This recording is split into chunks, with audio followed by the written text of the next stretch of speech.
رب اشرح لي صدري ويسر لي أمري واحلل عقدة من لساني يفقهوا قولي. أعوذ بالله من الشيطان الرجيم.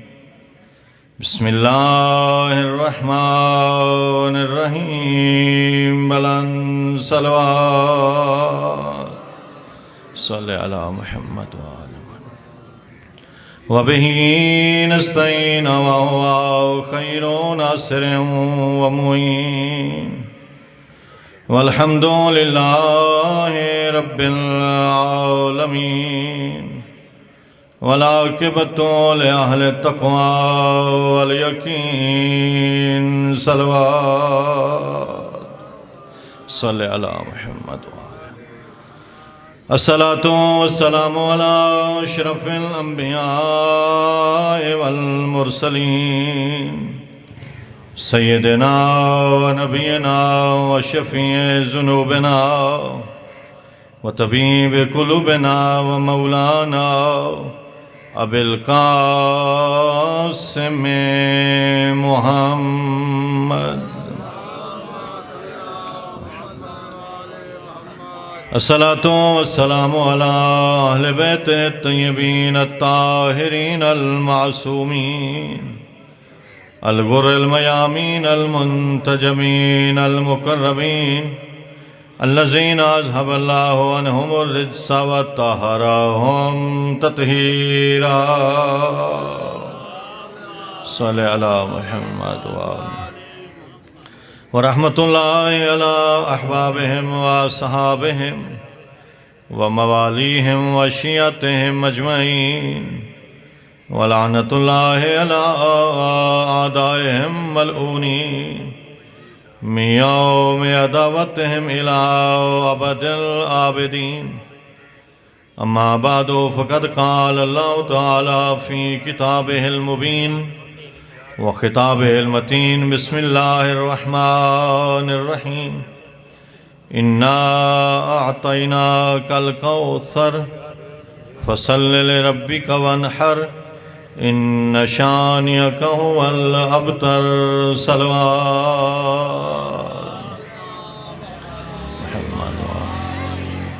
نعرہ تکبیر، نعرہ رسالت، نعرہ حیدری. دونوں ہاتھ بلند کر کے پھر بھی نعرہ حیدری. حسینیت، حسینیت، یزیدیت، یزیدیت، اہل بیت کے دشمنوں پہ لعنت. باواز بلند صلوات صلی علی محمد وآل محمد. محترم و معزز سامعین، قرآن مجید کے 114 سوروں میں سے سب سے چھوٹا سورہ سورہ کوثر ہے. اللہ کے کام نرالے ہیں. دنیا جسے چھوٹا سمجھتی ہے اللہ اسے اپنے فضل سے بڑا بنا دیتا ہے. کبھی کسی کو چھوٹا سمجھ کے حقیر نہیں سمجھنا چاہیے کہ اس کے پھٹے ہوئے کپڑے ہیں، اس کی فقیرانہ حالت ہے. حضرت نے فرمایا اللہ نے اکثر اپنے ولیوں کو فقیروں میں چھپا کے رکھا ہے.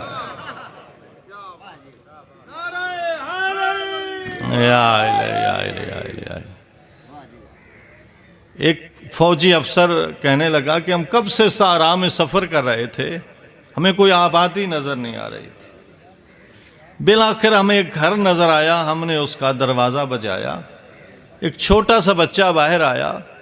ہم نے ان سے کہا بچے جاؤ کسی بڑے کو بھیجو. تو بچے نے کہا بتاؤ تمہیں کام کیا ہے؟ تو انہوں نے کہا نہیں کسی بڑے کو بھیجو. تو جب بچہ مسلسل یہ سنتا رہا کہ کسی بڑے کو بھیجو تو بچہ اندر گیا، ایک اونٹ کی نکیل پکڑ کے آیا کہ ہمارے گھر میں بڑا قد میں تو اونٹ ہے، شعور میں بات کرنی ہے تو مجھ سے بات کرو. لہذا ضروری نہیں ہے کہ کوئی قد بڑا ہو اور وہ بڑا ہو. اس لیے اللہ کے کام نرالے ہیں.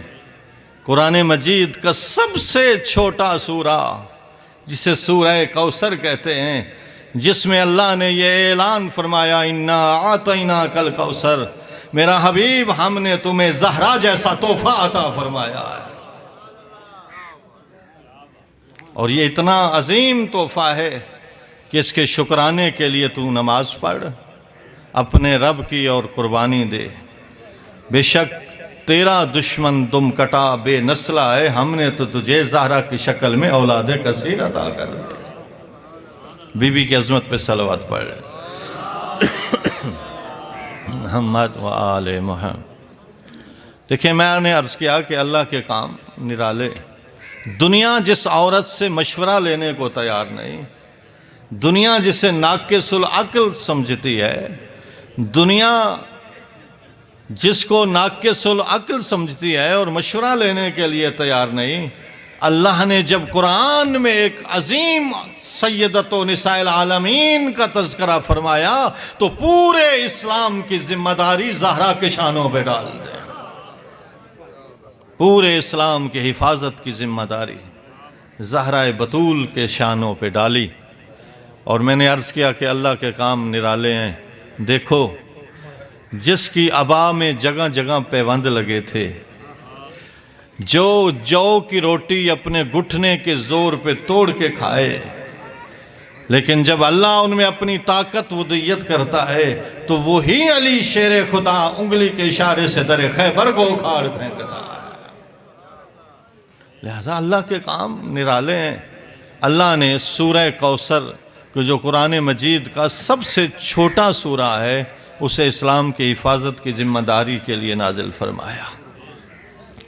اور ایک حدیث ہے، حضرت نے فرمایا کہ جو اپنی واجب یا مستحب نماز میں، واجب یا نفل کی نماز میں سورہ کوثر کی پہلی رکعت میں الحمد کے بعد تلاوت کرتا ہے، قیامت کے دن اللہ اسے اپنا حوض کوثر سے سیراب فرمائے۔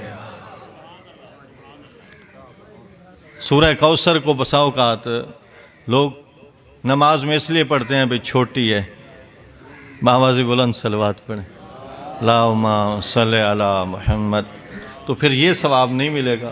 وہ تو جی چھڑانے والی بات ہوئی بھی چھوٹی ہے تو جلدی جلدی نماز سے جی چھوٹ جائے گا، نہیں۔ سورہ کوثر کو اس نیت سے پڑھو کہ یہ قرآن کا ایک عظیم سورہ ہے، اور سورہ کوثر جیسے قرآن معجزہ ہے اور سورہ کوثر معجزہ در معجزہ ہے۔ قرآن معجزہ ہے، رسول اکرم کو اللہ نے 2 معجزے انہیں عطا فرمائے تھے، ویسے تو 4000 سے زیادہ معجزے، لیکن جو اس وقت بھی رسول کی رسالت کے گواہ معجزے ہیں، یہ جتنے پہلے رسول اکرم نے معجزے دکھائے، آپ مکہ جائیں مدینے جائیں آپ کو وہ معجزے نظر آتے ہیں۔ رسول اکرم نے درخت کو جڑوں سمیت بلایا تھا، آج وہ درخت کہیں مکہ مدینہ میں تمہیں نظر آئے گا؟ رسول اکرم نے چاند کے 2 ٹکڑے کیے تھے، کہیں تمہیں چاند کے 2 ٹکڑے نظر آئے؟ رسول اکرم نے سورج کو واپس پلٹایا تھا، کبھی آپ نے سورج پلٹا واپس دیکھا؟ رسول اکرم کے سامنے ہرنی نے بات کی تھی، سوسنار نے بات کی تھی، بھیڑیے نے بات کی تھی، یہ سارے حضرت کے معجزے تھے۔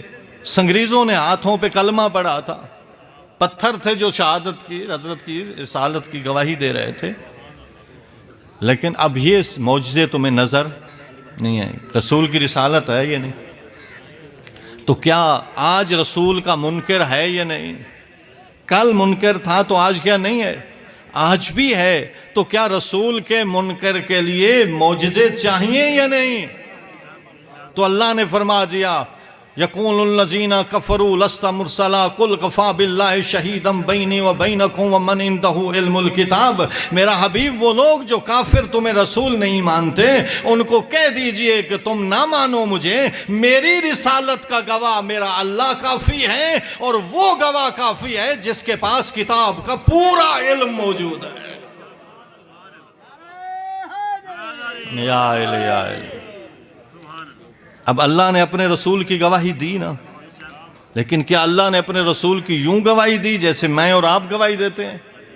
مثلا ہم تھانے پہ کسی ڈیرے پہ جا کے بتاتے ہیں یہ ویسا تھا یہ ایسا ہے، گواہی دیتے ہیں نا، کہ اللہ اپنے رسول کی رسالت کی جو گواہی دے رہا ہے، خود قرآن سورہ رعد کی آخری آیت میں فرما رہا ہے کہ قُلْ كَفَىٰ بِاللَّهِ شَهِيدًا بَيْنِي وَبَيْنَكُمْ، میرا حبیب ان کافروں کے درمیان اور تمہارے درمیان میں تمہارا گواہ کافی ہوں۔ اللہ جب گواہی دے رہا ہے تو کیا اللہ ہماری طرح گواہی دیتا ہے؟ اللہ کیا بولتا ہے؟ وہ متکلم تو ہے، لیکن اللہ آپ بچوں کو صفات سلبیہ صفات ثبوتیہ سکھاتے ہیں، آج کل وہ بھی نہیں آتی، پہلے سکھاتے تھے صفات ثبوتیہ کیا ہیں اور سلبیہ کیا ہیں، اور معنی ہی نہیں آتا سلبیہ اور ثبوتیہ کا، اس لیے کہ بات نہیں سنتے لوگ علم والوں کی، اور وہ جب نہ سنیں تو پھر آئیں گی کہاں۔ صفات ثبوتیہ کا مطلب یہ ہے کہ وہ صفتیں جو اللہ میں پائی جاتی ہیں، صفات سلبیہ کا مطلب یہ ہے کہ وہ صفتیں جو اللہ میں نہیں پائی جاتی۔ صفات ثبوتیہ میں ایک ہے متکلم، اللہ بولتا ہے۔ اللہ بولو نا، تسی بولو، اللہ بولتا ہے۔ اللہ ایسے بولتا ہے جیسے میں بول رہا ہوں۔ میں اور آپ کیسے بولتے ہیں؟ زبان سے۔ زبان کیا ہے؟ ایک گوشت کا لوتھڑا ہے۔ نہج البلاغہ نے مولا نے انسان کی ساخت کے متعلق فرمایا اعجبوا لہذا الانسان یتکلم بلحم، انسان پہ تعجب ہے جو گوشت کے لوتھڑے سے بولتا ہے، ینظر بشحم، اور ایک چربی سے دیکھتا ہے، ڈھیلے سے دیکھتا ہے، اور یسمع بعظم، ایک ہڈی سے سنتا ہے۔ یہ سوراخ سے ہم نہیں سنتے، اس انٹینے سے ہم نہیں سنتے۔ اس سائنسدانوں سے پوچھو، کان کے اندر ایک ہڈی ہے جس پہ جا کے آواز ٹکراتی ہے تو سماعت بنتی ہے۔ تو مولا نے 1400 سال پہلے بتا دیا تھا کہ انسان ہڈی سے سنتا ہے۔ یتنفس بخرم، اور سوراخ سے سانس لیتا ہے۔ لہذا انسان ایک لوتھڑے سے بولتا ہے۔ یہ لوتھڑا جو قیامت کے دن نہیں بولے گا، ادھر ہی بول رہا ہے۔ قیامت کے دن قرآن فرماتا ہے الیوم نختم علی افواہہم وتکلمنا ایدیہم وتشہد ارجلہم بما کانوا یکسبون، جب قیامت کا دن آئے گا اس زبان پہ مہر لگے گی، یہ زبان بند ہوگی، ہاتھ بولیں گے، پاؤں بولیں گے، جسم کے اور اعضاء بولیں گے۔ قیامت کے دن جو جہاں چپ نہیں کرتی وہاں چپ ہوگی۔ اور قیامت کے دن کیا بولیں گے؟ یتکلموا، ہاں کیا بولیں گے؟ بِأَيْدِيهِمْ، ہم ان کے ہاتھوں سے بات کروائیں گے، ہاتھ بولیں گے۔ آج کل کہتے ہیں دیواروں کو کان ہے، تو دیواروں کو کان نہیں ہوتے، گویا دیواروں کے پیچھے کچھ ایسے سننے والے موجود ہوتے ہیں جو ہماری گواہی دے رہے ہیں۔ اللہ متکلم ہے، اللہ بولتا ہے۔ اللہ حضرت موسیٰ کیا ہیں؟ کلیم اللہ۔ حضرت موسیٰ کلیم اللہ ہیں، اللہ سے ہم کلام ہوتے تھے۔ اللہ سے ہم کلام ہوتے تھے تو اللہ بولتا تھا ان سے نا، اللہ ان سے بولتا تھا۔ تو کس سے بولتا تھا؟ اس طرح جس طرح زبان سے ہم بولتے ہیں۔ اللہ کی زبان ہے، اللہ کے ہاتھ ہیں، اللہ کی آنکھیں ہیں، اللہ کے کان ہیں، اللہ کے پارٹس آف باڈی ہیں۔ بھائی پارٹس آف باڈی تو باڈی اللہ کی باڈی ہے، جسم ہے اللہ کا۔ گھبرا کیوں گئے ہو؟ اللہ کا جسم ہے۔ وہ اور ہیں جو کہتے ہیں قیامت کا دن ہوگا، اللہ آئے گا، اللہ کرسی پہ بیٹھے گا، کرسی چیں چاں بھی کرے گی۔ ہاں بابا جو کرسی پہ بیٹھے، ملک صاحب اب آپ مجھے ایک سوال کا جواب دو، یہ میں کرسی پہ بیٹھا ہوں نا، اب کرسی بڑی ہے یا میں بڑا ہوں؟ بولو، میں بڑا ہوں۔ کرسی بڑی یا میں بڑا؟ تو آپ کا جواب کیا آیا؟ آپ بڑے۔ آپ سب کا یہ جواب ہے؟ بابا میں بڑا نہیں، شاید آپ مولوی سمجھ کے کہہ رہے ہوں وہ بڑا ہے۔ مولویوں نے آج کل ویسے بڑا کوئی نہیں آتا۔ ہاں تو میں بڑا نہیں ہوں، میں اگر بڑا ہوتا تو کرسی میں نہ آتا، کرسی میں سما گیا ہوں تو پتہ چلا کہ کرسی مجھ سے بڑی ہے۔ ہم یہ قانون ہے، فطرت کا اور منطق کا قانون ہے کہ ظرف ہمیشہ مظروف سے بڑا ہوتا ہے۔ گلاس میں پانی تھوڑا ہوتا ہے گلاس کی نسبت، اس لیے تو اس میں آ جاتا ہے۔ اگر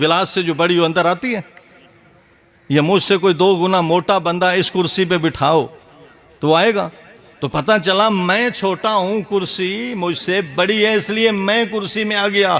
ساری زندگی سپیکروں پہ کہتا رہا اللہ اکبر اللہ اکبر, اللہ سب سے بڑا ہے, لیکن جب اپنا عقیدہ بیان کرنا چاہا تو کہا اللہ کو کرسی پہ بٹھایا, کرسی بڑی اللہ چھوٹا. ایسا عقیدہ محمد و آل محمد نے ہمیں نہیں بتایا. محمد و آل محمد نے تو اتنا, مسجد نبوی میں ایک بندہ آیا, کہنے لگا اللہ کہاں ہے. آپ سے کوئی پوچھے اللہ کہاں ہے بتاؤ, دسو بابا گھبرا کیوں ہوئی, اللہ کتنا ہے. ہوں آسمان تے, مسجد نبوی علیہ ہوا کیا آسمان تے, ٹھیک ہے. تو آسمان تھی نول زمین تے. تو کوئی کہتا ہے اللہ آسمان پہ ہے, کوئی کہتا ہے اللہ زمین پہ ہے, کوئی کہتا ہے اللہ ہر جگہ. بہرحال وہ کانے نہ ہوا, سوال کرنے والا بڑا عظیم شخص تھا. اس نے کہا اللہ اگر آسمان پہ ہے تو پھر زمین پہ نہیں ہے کیا. کہنے لگا ہم پہ کیا اعتراض. تو پھر سلیمان محمدی نے کہا تمہیں باب مدینۃ العلم پہ جانا چاہیے, توحید اس دروازے سے ملے گی. مولا علی کا نہج البلاغہ میں جو موضوع ہے وہ صرف توحید اور آخرت ہے. اگر کسی نے توحید سمجھائی ہے تو سوائے علی کے کسی نے نہیں. پورے نہج البلاغہ کا موضوع توحید ہے. آخرت پہ بڑے مولوی لچھے دار تقریریں کرتے ہیں کہ مرنے کے بعد یہ ہوگا وہ ہوگا. کوئی مولوی واپس آیا ہے مر کے کہ اس نے بتایا ہو کہ یہ ہوگا؟ تو پھر کس نے بتایا کہ مرنے کے بعد یہ ہوگا؟ اس نے بتایا جو یہ فرما رہا تھا, مجھ سے پوچھو میں زمین کے راستوں سے بہتر آسمان کے راستے جانتا ہوں. وہ آخرت کو جاننے والے جو اپنی آخرت کی آنکھوں جن کے سامنے کائنات بنی وہ بتا سکتے تھے. تو وہ شخص آیا اس کے دروازے, مولا کے دروازے پہ, کہنے لگا مولا اللہ کہاں ہے, این اللہ, کیف اللہ, کیف کیسے ہے, اور اللہ کا اینا کہاں ہے. مولا نے فرمایا تیرا سوال ہی صحیح نہیں ہے. سوال صحیح ہو تو جواب ملے. کہتا ہے مولا کیسے سوال صحیح نہیں ہے, ہر کوئی کرتا ہے اللہ کہاں ہے. حضرت نے فرمایا کہاں جہاں کیسے اس کے لیے ہوتا ہے کہ جس کے لیے کوئی وقت کی قید ہو یا کوئی مکان کی قید ہو. کوئی مکان ایسا بتا جہاں میرا اللہ نہ ہو کہ میں کہوں کہ وہاں ہے. کیفیت بتا کہ اس حالت میں نہیں تو میں کہوں کہ اللہ اس حالت میں نہیں. ہر جگہ اللہ موجود ہے, ہر کیفیت میں اللہ موجود ہے. اللہ متکلم ہے, معنی یہ ہے کہ اللہ جس چیز سے چاہے آواز پیدا کر دے. موسیٰ علیہ السلام سے جب پہلی دفعہ کلام کی تو موسیٰ علیہ السلام اپنی بیوی صفورہ کو لے کے, حضرت شعیب علیہ السلام کی بیٹی تھی, 10 سال حق مار میں بکریاں چرائیں. بکریاں چرانے کے بعد موسیٰ کلیم اللہ اپنی بیوی کو لے کے واپس آ رہے ہیں. اللہ نے فرمایا یا موسیٰ جاؤ مصر میں فرعون کی طرف, انہو طغیٰ, وہ بڑا باغی ہو چکا ہے, اسے تبلیغ کرو.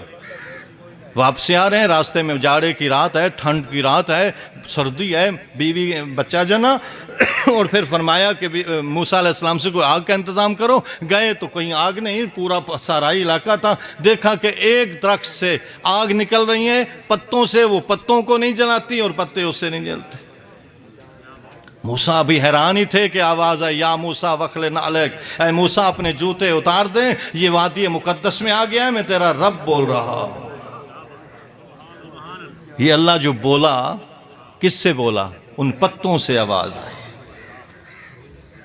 تو اللہ جس چیز سے چاہے کلام کر سکتا ہے. بآواز بلند صلوات پڑھیں, اللہم صلی علی محمد وآل محمد. تو اللہ قیامت کے دن ہمارے ہاتھوں سے بات کروائے گا, ہمارے پاؤں سے, ہمارے جسم سے. اور قیامت یہ بھی قرآن کہتا ہے کہ یہ انسان اس وقت پیٹے گا, اپنے زبان تو بول نہیں سکے گی, اس وقت اپنے عمل سے, اپنے ضمیر سے یہ بولے گا کہ اے ہاتھ تم میرے تھے, اے کان تم میرے تھے, اے پاؤں تم میرے تھے, میرے خلاف گواہی. اس وقت یہ کان اور ہاتھ دوبارہ بولیں گے ہم تیرے تھے ہی نہیں. ہم تیرے پاس امانت تھے، تو نے امانت میں خیانت کی۔ قیامت کے دن یہ ہاتھ واپس ہوں گے، یہ آنکھیں، یہ پورے اعضاء ہمیں واپس کرنے۔ امام سجاد علیہ السلام محمد ارشاد فرماتے ہیں کہ قیامت کے دن کچھ لوگ اس امت کے انسان بن کے نہیں اٹھیں گے، کچھ لوگ اس امت کے۔ بس یہی بات اور آپ کی ضامت تمام کرتا ہوں۔ ایک دن حضرت مسجد نبوی میں خطاب فرما رہے تھے کہ دیکھا معاذ بن جبل صحابی اٹھ کھڑا ہوا، پوچھتا ہے یا رسول اللہ، سورہ نبا کی آیت ہے یوم ینفخ فی الصور فتاتون افواجا، جس دن سور پھونکا جائے گا لوگوں کو گروہ گروہ لایا جائے گا، قبر سے ایک ایک بندہ نہیں اٹھے گا، گروہ گروہ آئیں گے۔ کیا مطلب ہے اس کا؟ اس کا پوچھنا تھا کہ حضرت زاروں قطار رونے لگ گئے۔ معاذ نے ہاتھ مان لیے، یا رسول اللہ میں نے سوال نہیں کرنا تھا، آپ رونے کیوں لگ گئے؟ فرمایا سالت عن امر نظیم، معاذ تو نے سوال اتنا بڑا کیا ہے۔ فرمایا قیامت کے دن میری امت کے 10 گروہ انسان بن کے نہیں اٹھیں گے، 10 گروہ۔ تو رونے کی بات تو تھی، مسجد نبوی میں سناٹا چھا گیا، یا اللہ اس امت کے 10 گروہ انسان نہیں بنیں گے۔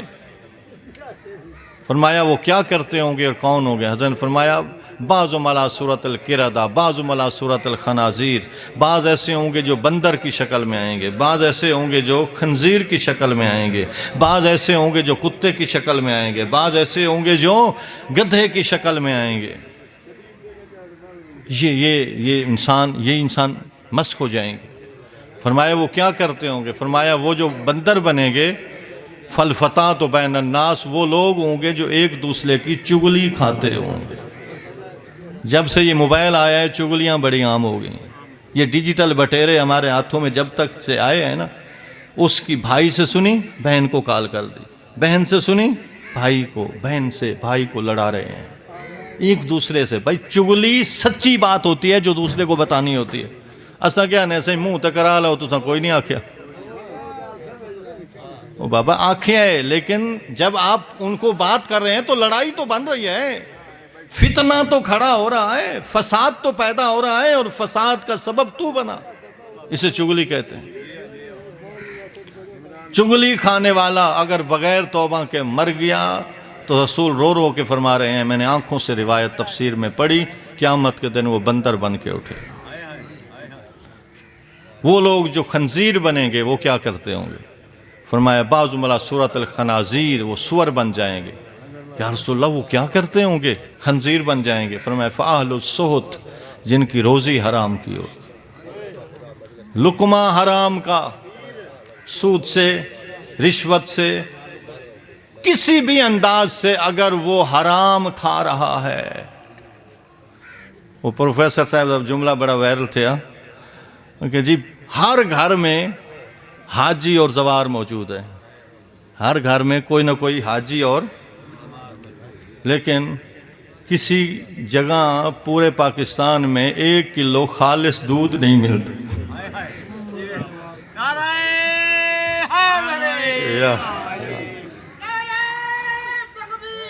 اللہ اکبر، یا رسول اللہ، یا علی۔ تو اہل السوت جن کی روزی حرام کی ہوگی، حضرت فرماتے ہیں قیامت کے دن اگر وہ بغیر توبہ کے مر گیا، بندر سور بنے گا۔ گدھے کون بنیں گے؟ فرمایا جو اپنے ماں باپ کے نافرمان ہوں گے۔ بابا کافر ہی کیوں نہیں، بابا فاسق ہی کیوں نہیں، بابا جس حال میں ہے وہ اپنا جواب دے گا، تیرا تو باپ ہے، تجھے اس کی جسارت کرنے کی ضرورت نہیں ہے۔ میں نے یہ روایت، جن کے ماں باپ زندہ ہیں اللہ ان کی زندگی دراز کرے، انہیں اس کو توجہ سے سننا چاہیے۔ میں نے روایت آنکھوں سے پڑھی، فرمایا جو ایک نظر غضب سے، غصے سے ماں باپ کی طرف اٹھا کے دیکھتا ہے، بیٹا ہے یا بیٹی، اس کے سارے عمل ختم ہو جاتے ہیں، ہبط ہو جاتے ہیں اس کے سارے عمل۔ جو دنیا چھڑیں دیں او مندے نہیں بندے، جو دنیا چھڑیں او مندے نہیں بندے، دولت دے پجاری تا چنگے نہیں بندے، تین بٹھا نہیں عابد ਲੱਖਾਂ ਖਰਚ ਕਰਕੇ ਬੰਦੇ ਹਾਜੀ ਤਾਂ ਬਣਦੇ ਤੇ ਬੰਦੇ ਨਹੀਂ ਬਣਦੇ।